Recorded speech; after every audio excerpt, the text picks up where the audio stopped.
बस्तर में जिस तरह से लगातार ऑपरेशन चल रहे हैं, 3 जिलों में अलग अलग बड़े ऑपरेशन हुए और अब तक पिछले 4 महीने में 103 माओवादी मारे गए हैं। फिलहाल हम बीजापुर में मौजूद हैं और बीजापुर में बीते दिनों 12 माओवादी ढेर हुए थे और बीजापुर के एसपी जितेंद्र यादव जी हमारे साथ जुड़े हुए हैं। सर, जिस तरह से लगातार ऑपरेशन हो रहे हैं, कैसे कोऑर्डिनेट किया जा रहा है? इससे पहले जिस तरह से देखा जाता था कि नक्सलियों की मान में जवान ऑपरेशन करते थे लेकिन एम्बुश का शिकार होते थे, क्या रणनीतियों में बदलाव किया गया है जिस वजह से जवानों को नुकसान नहीं हो रहा है और नक्सलियों को बड़ा नुकसान हो रहा है? देखिए, ये जो रणनीति है तो एक स्ट्रेटेजी का पार्ट है जिसको हम डिस्क्लोज नहीं कर सकते, लेकिन हमने भी अपनी रणनीति में थोड़ी सी बदलाव किए हैं जिसकी वजह से हम लोग अभी लगातार सफलता हम लोग को अर्जित हो रहा है। एक बहुत बेहतर समन्वय के साथ में जो तीनों जिलों की टीम थी, साथ में सीआरपीएफ, कोबरा और एसटीएफ की टीम थी, समन्वय स्थापित करते हुए ऑपरेशन लॉन्च किया था। इस क्षेत्र काफ़ी दुर्गम क्षेत्र है और यहाँ आईडी के खतरे बहुत ज़्यादा है। इसके अलावा भी टेरिन बहुत यहाँ का उचित नहीं है, जो नॉर्मल नहीं है, तो इसकी वजह से थोड़ा सा डिफिकल्ट था, बट जो कोऑर्डिनेशन था उसके साथ में ये जो ऑपरेशन हुआ उसमें अच्छी सफलता मिली है। तो जिस तरह से कोर इलाकों में कैंपों की स्थापना हुई है,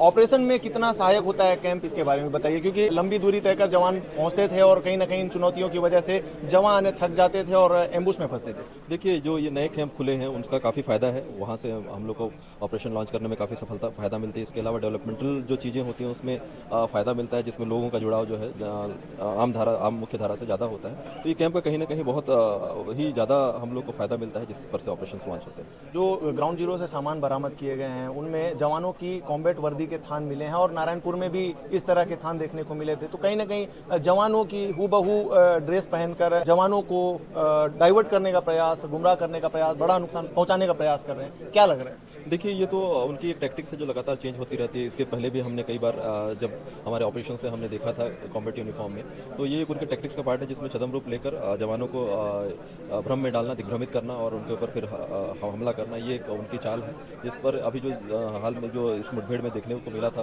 उसमें भी जो वर्दी मिले थे उसमें भी यही एक छद्म का एक पार्ट है। अभी जानने को मिला है कि बीजापुर जिले में एक आईईडी की चपेट में आकर एक बच्चे की मौत भी हुई। तो किस तरह से इस इलाके में, अंदरूनी इलाकों में जवानों को नुकसान पहुंचाने आईईडी का प्रयोग किया जा रहा है? देखिए, इस इलाकों में बीते दिनों में कई सारे आईडी ब्लास्ट हुए हैं, उसमें काफ़ी ग्रामीण और जो जानवर है उनकी मृत्यु हुई है।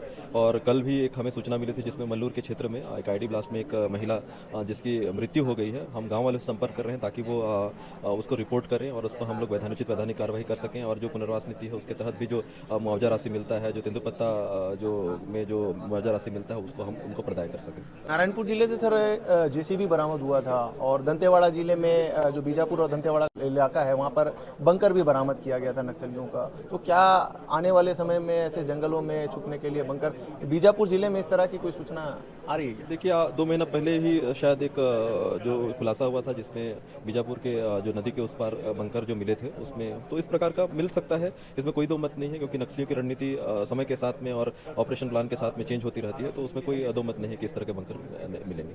आने वाले दिनों में भी सर इस तरह के ऑपरेशन जारी रहेंगे? देखिए, नक्सल विरोधी अभियान लगातार चलते रहेंगे और हमारी यही अपील है कि जो माओवादी हैं वो मुख्य धारा से जुड़ें, सरेंडर करें। छत्तीसगढ़ की पुनर्वास नीति हमारे पूरे भारत में सबसे अच्छी पुनर्वास नीति है जिसमें उनको रिहेबिलिटेट भी किया जाता है, उनको जो इनामी राशि होती है उनको प्रदाय किया जाता है ताकि वो मुख्य धारा से जुड़ सकें और यहाँ जो अपना जो मुख्य धारा में व्यवसाय कर अपना जीवन यापन कर सकें। तो मेरी यही अपील रहेगी कि वो आएँ, भारी मात्रा में आएँ और सरेंडर करें। नक्सली भी मौके से गिरफ्तार किए गए हैं, कुछ घायल बताए जा रहे हैं सर?